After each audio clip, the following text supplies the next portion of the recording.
अध्याय 9 विदा होते समय बाबा की आज्ञा का पालन और अवज्ञा करने के परिणामों के कुछ उदाहरण। भिक्षावृत्ति और उसकी आवश्यकता। भक्तों तरखंड कुटुंब के अनुभव। गत अध्याय के अंत में केवल इतना ही संकेत किया गया था कि लौटते समय जिन्होंने बाबा के आदेशों का पालन किया वह सकुशल घर लौटे और जिन्होंने अवज्ञा की उन्हें दुर्घटनाओं का सामना करना पड़ा। इस अध्याय में यह कथन अन्य कई पुष्टिकारक घटनाओं और अन्य विषयों के साथ विस्तार पूर्वक समझाया जाएगा। शिरडी यात्रा की विशेषता। शिरडी यात्रा की एक विशेषता यह थी कि बाबा की आज्ञा के बिना कोई भी शिरडी से प्रस्थान नहीं कर सकता था, और यदि किसी ने किया भी तो मानो उसने अनेक कष्टों को निमंत्रण दे दिया। परंतु यदि किसी को शिरडी छोड़ने की आज्ञा हुई तो फिर वहाँ उसका ठहरना नहीं हो सकता था। जब भगतगण लौटने के समय बाबा को प्रणाम करने जाते तो बाबा उन्हें कुछ आदेश दिया करते थे जिनका पालन अति आवश्यक था। यदि इन आदेशों की अवज्ञा कर कोई लौट गया तो निश्चय ही उसे किसी न किसी दुर्घटना का सामना करना पड़ता था। कुछ ऐसे कुछ उदाहरण यहाँ दिए जाते हैं। तात्या कोते पाटिल। एक समय तात्या कोते पाटिल तांगे में बैठकर कोपर गांव के बाजार को जा रहे थे। वह शीघ्रता से मस्जिद में आए, बाबा को नमन किया और कहा कि मैं कोपर गांव के बाजार को जा रहा हूँ। बाबा ने कहा, शीघ्रता न करो, थोड़ा ठहरो, बाजार जाने का विचार छोड़ दो और गांव के बाहर ना जाओ। उसकी उतावली को देखकर बाबा ने कहा, अच्छा कम से कम श्यामा को तो साथ लेते जाओ। बाबा की आज्ञा की अवहेलना करके उन्होंने तुरंत तांगा आगे बढ़ाया। तांगे के 2 घोड़ों में से एक घोड़ा, जिसका मूल्य लगभग 300 रुपया था, अति चंचल और दूरगामी था। रास्ते में सांवली विहिर ग्राम पार करने के पश्चात ही वह अधिक वेग से दौड़ने लगा। अकस्मात ही उसकी कमर में मोच आ गई, वह वहीं गिर पड़ा। यद्यपि तात्या को अधिक चोट तो न आई, परंतु उन्हें अपनी साईं माँ के आदेशों की स्मृति अवश्य हो गई। एक अन्य अवसर पर कोल्हाल ग्राम को जाते हुए भी उन्होंने बाबा के आदेशों की अवज्ञा की थी और ऊपर वर्णित घटना के समान ही दुर्घटना का उन्हें सामना करना पड़ा था। एक यूरोपीय महाशय। एक समय बम्बई के एक यूरोपियन महाशय नाना साहब चंदोरकर से परिचय पत्र प्राप्त कर किसी विशेष कार्य से शिरडी आए। उन्हें एक आलीशान तंबू में ठहराया गया। वह तो बाबा के समक्ष नत होकर कमलों का चुंबन करना चाहते थे। किसी कारण उन्होंने 3 बार मस्जिद की सीढ़ियों पर चढ़ने का प्रयत्न किया, परंतु बाबा ने उन्हें अपने समीप आने से रोक दिया। उन्हें आंगन में ही ठहरने और वहीं से दर्शन करने की आज्ञा मिली। इस विचित्र स्वागत से अप्रसन्न होकर उन्होंने शीघ्र ही शिरडी से प्रस्थान करने का विचार किया और विदा लेने हेतु वह वहां आए। बाबा ने उन्हें दूसरे दिन आने और शीघ्रता न करने की राय दी। अन्य भक्तों ने भी उन्हें बाबा के आदेश का पालन करने की प्रार्थना की, परंतु वह सब की उपेक्षा कर तांगे में बैठकर रवाना हो गए। कुछ दूर तक तो घोड़े ठीक चलते रहे, परंतु सांवली विहिर नामक गांव पार करने पर वह बाइसिकल सामने से आई, जिसे देखकर घोड़े भयभीत हो गए और द्रुत गति से दौड़ने लगे। फलस्वरूप तांगा पलट गया और महाशय जी नीचे लुढ़क गए और कुछ दूर तक तांगे के साथ साथ घसीटते चले गए। लोगों ने तुरंत ही दौड़कर उन्हें बचा लिया, परंतु चोट अधिक आने के कारण उन्हें कोपर गांव के अस्पताल में शरण लेनी पड़ी। इस घटना से भक्तों ने शिक्षा ग्रहण की कि जो बाबा के आदेशों की अवहेलना करते हैं उन्हें किसी न किसी प्रकार की दुर्घटना का शिकार होना ही पड़ता है, और जो आज्ञा का पालन करते हैं वे सकुशल और सुखपूर्वक घर पहुंच जाते हैं। भिक्षावृत्ति की आवश्यकता। अब हम भिक्षावृत्ति के प्रश्न पर विचार करेंगे। संभव है कुछ लोगों के मन में संदेह उत्पन्न हो कि जब बाबा इतने श्रेष्ठ पुरुष थे तो फिर उन्होंने आजीवन भिक्षावृत्ति पर ही क्यों निर्वाह किया। इस प्रश्न को 2 दृष्टिकोण समक्ष रखकर हल किया जा सकता है। पहला दृष्टिकोण, भिक्षावृत्ति पर निर्वाह करने का कौन अधिकारी है। शास्त्रानुसार वह व्यक्ति जिन्होंने 3 मुख्य आसक्तियों, 1 कामनी, 2 कांचन और 3 कीर्ति का त्याग कर आसक्ति मुक्त होकर संन्यास ग्रहण कर लिया हो, वह ही भिक्षावृत्ति के उपयुक्त अधिकारी हैं, क्योंकि वे अपने गृह में भोजन तैयार कराने का प्रबंध नहीं कर सकते, अतः उन्हें भोजन कराने का भार गृहस्थों पर ही है। श्री साईं बाबा ना तो गृहस्थ थे और ना वानप्रस्थी, वह तो बाल ब्रह्मचारी थे। उनकी यह दृढ़ भावना थी कि विश्व ही मेरा गृह है। वह तो स्वयं ही भगवान वासुदेव विश्व पालन करता तथा परब्रह्म थे, अतः वह भिक्षा उपार्जन के पूर्ण अधिकारी थे। दूसरा दृष्टिकोण, पंच सुना, पाप और उनका प्रायश्चित। सबको यह ज्ञात ही है कि भोजन सामग्री या तो रसोई बनाने के लिए गृहस्थ श्रमियों को 5 प्रकार की क्रियाएं करनी पड़ती हैं। 1 कंडनी पीसना, 2 पेशनी बदलना, 3 उदकुंभी बर्तन मलना, 4 मार्जनी मांझना और धोना और 5 चूल्हा सुलगाना। इन क्रियाओं के परिणाम स्वरूप अनेक कीटाणुओं और जीवों का नाश होता है और इस प्रकार गृहस्थाश्रमियों को पाप लगता है। इन पापों के प्रायश्चित स्वरूप शास्त्रों में 5 प्रकार के याग यज्ञ करने की आज्ञा दी है, अर्थात 1 ब्रह्म यज्ञ अर्थात वेदाध्ययन, ब्रह्म को अर्पण करना और वेद का अध्ययन करना, 2 पितृ यज्ञ पूर्वजों को दान, 3 देव यज्ञ देवताओं को बलि, 5 भूत यज्ञ प्राणियों को दान, 5 मनुष्य अतिथि यज्ञ मनुष्य अतिथियों को दान। यदि यह क्रम विधि पूर्वक शास्त्रानुसार किए जाएं तो चित्त शुद्ध होकर ज्ञान और आत्मानुभूति की प्राप्ति सुलभ हो जाती है। बाबा द्वार द्वार पर जाकर गृहस्थाश्रमियों को इस पवित्र कर्तव्य की स्मृति दिलाते रहते थे और वह लोग अत्यंत भाग्यशाली थे जिन्हें घर बैठे ही बाबा से शिक्षा ग्रहण करने का अवसर मिल जाता था। भक्तों के अनुभव।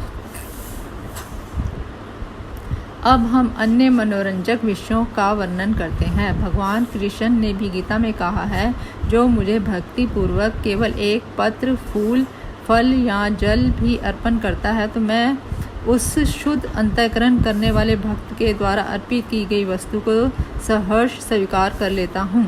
यदि भक्त सचमुच में श्री साईं बाबा को कुछ भेंट देना चाहता था तो बाद में यदि उसे अर्पण करने की भी स्मृति भी हो गई तो बाबा उसे या उसके मित्र द्वारा उसे भेंट की स्मृति कराते और भेंट देने के लिए कहते तथा भेंट प्राप्त कर उसे आशीष देते थे। नीचे कुछ ऐसी ही घटनाओं का वर्णन किया जाता है। तरखड़ कुटुंब, पिता और पुत्र। श्री रामचंद्र आत्मा राम उपनाम बाला साहेब तरखड़ पहले प्रार्थना समाजी थे, तथापि वह बाबा के परम भक्त थे। उनकी स्त्री और पुत्र तो बाबा के एकनिष्ठ भक्त थे। एक बार उन्होंने ऐसा निश्चय किया कि पुत्र व उसकी माँ ग्रीष्मकालीन छुट्टियाँ शिरडी में ही व्यतीत करें, परंतु पुत्र बांद्रा छोड़ने को सहमत ना हुआ। उसे भय था कि बाबा का पूजन घर में विधि पूर्वक ना हो सकेगा, क्योंकि पिताजी प्रार्थना समाजी हैं और संभव है कि वह श्री साईं बाबा के पूजन आदि का उचित ध्यान न कर सके। परंतु बाबा के आश्वासन देने पर कि पूजन यथाविधि ही होता रहेगा, माँ और पुत्र ने एक शुक्रवार की रात्रि में शिरडी को प्रस्थान कर दिया। दूसरे दिन शनिवार को श्रीमान तरखड़ ब्रह्म मुहूर्त में उठे और स्नान आदि कर पूजन आरंभ करने के पूर्व बाबा के समक्ष साष्टांग दंडवत करके बोले, हे बाबा, मैं ठीक वैसा ही आपका पूजन करता रहूँगा जैसे कि मेरा पुत्र करता रहा है, परंतु कृपया कर उसे शारीरिक परिश्रम तक ही सीमित न रखना। ऐसा कहकर उन्होंने पूजन आरंभ किया और मिश्री का नैवेद्य अर्पित किया, जो दोपहर के भोजन के समय प्रसाद के रूप में वितरित कर दिया गया। उस दिन की संध्या तथा अगला दिन एतवार भी निर्विघ्न व्यतीत हो गया। सोमवार को उन्हें अस्पताल ऑफिस जाना था, परंतु वह दिन भी निर्विघ्न निकल गया। श्री तरखड़ ने इस प्रकार अपने जीवन में कभी पूजा न की थी। उनके हृदय में अति संतोष हुआ कि पुत्र को दिए हुए वचनानुसार पूजा यथाक्रम संतोषपूर्वक चल रही है। अगले दिन मंगलवार को सदैव की भांति उन्होंने पूजा की और ऑफिस को चले गए, परंतु दोपहर को घर लौटने पर जब वह भोजन को बैठे तो थाली में प्रसाद न देकर उन्होंने अपने रसोइये से इस संबंध में प्रश्न किया। उसने बतलाया कि आज विस्मृति वंश वह निवेद्य अर्पण करना भूल गए। यह सुनकर वह तुरंत अपने आसन से उठे और बाबा को दंडवत कर क्षमा याचना करने लगे और बाबा से उचित पथ प्रदर्शन न करने तथा पूजन को केवल शारीरिक परिश्रम तक ही सीमित रखने के लिए उलाहना देने लगे। उन्हें संपूर्ण घटना का विवरण अपने पुत्र को पत्र द्वारा सूचित किया और उससे प्रार्थना की कि वह पत्र बाबा के श्री चरणों में रखकर उनसे कहना कि इस अपराध के लिए क्षमा प्रार्थी हैं। यह घटना बांद्रा में लगभग दोपहर को हुई और उसी समय शिरडी में जब दोपहर की आरती आरंभ होने ही वाली थी कि बाबा ने श्रीमती तरखंड से कहा, माँ, मैं कुछ भोजन पाने के विचार से तुम्हारे घर बांद्रा गया था।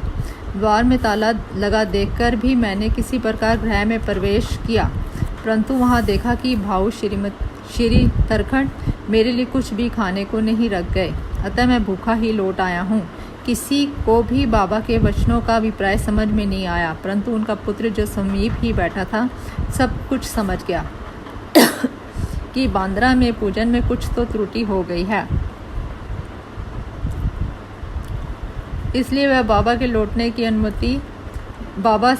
अनुमति मांगने लगा, परंतु बाबा ने आज्ञा न दी और वही पूजन करने का आदेश दिया। उसके पुत्र ने शिरडी में जो कुछ हुआ उसे पत्र में लिखकर पिता को भेजा और भविष्य में पूजन में सावधानी बरतने के लिए विनती की।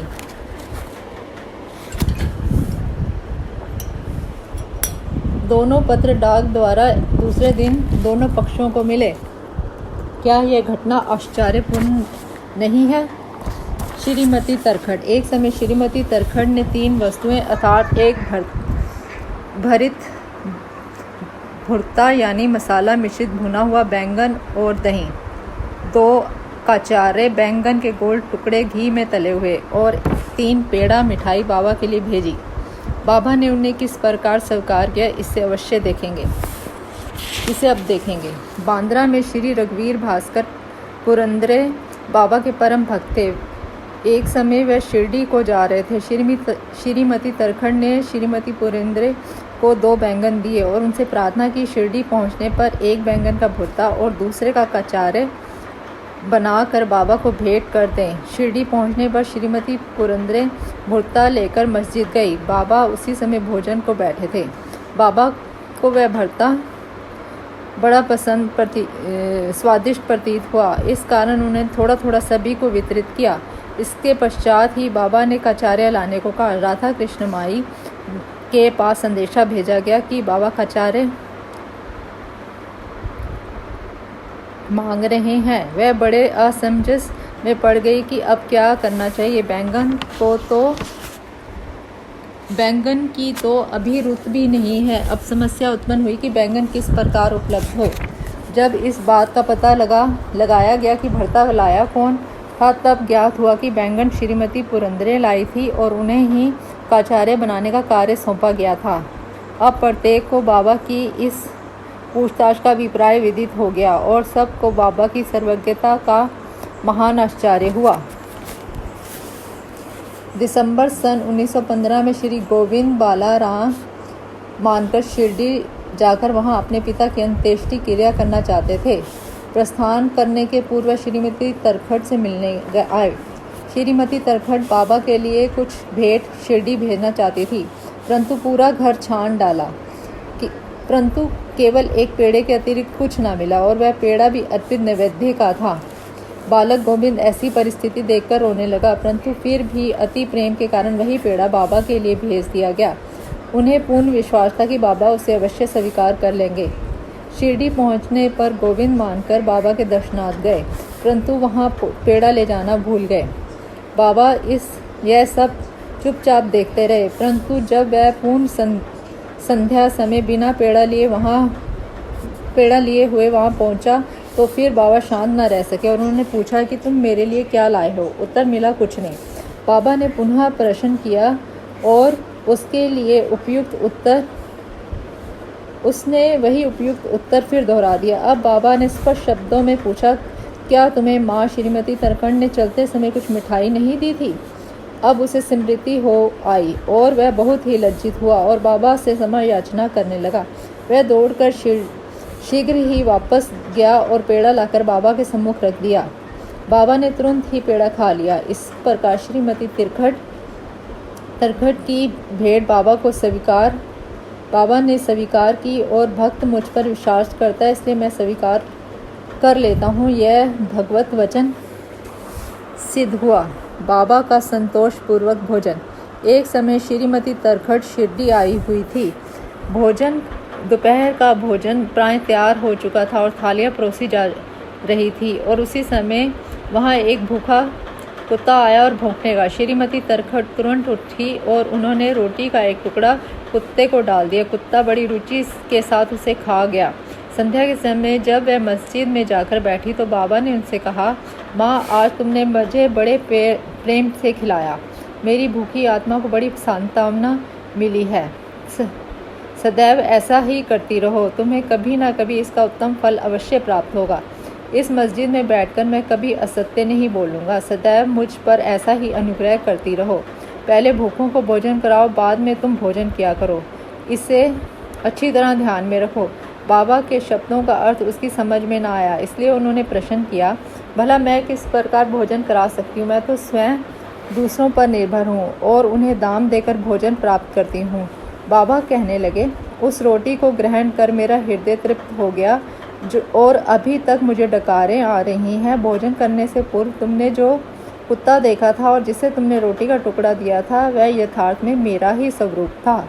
और इसी प्रकार अन्य प्राणी, बिल्लियाँ, सूअर, मक्खियाँ, गायें आदि भी मेरे ही स्वरूप हैं। मैं ही उनके आकारों में डोल रहा हूँ। जो इन सब प्राणियों में मेरा दर्शन करता है, वह मुझे अत्यंत प्रिय है। इसलिए द्वैत या भेदभाव भूलकर तुम मेरी सेवा किया करो।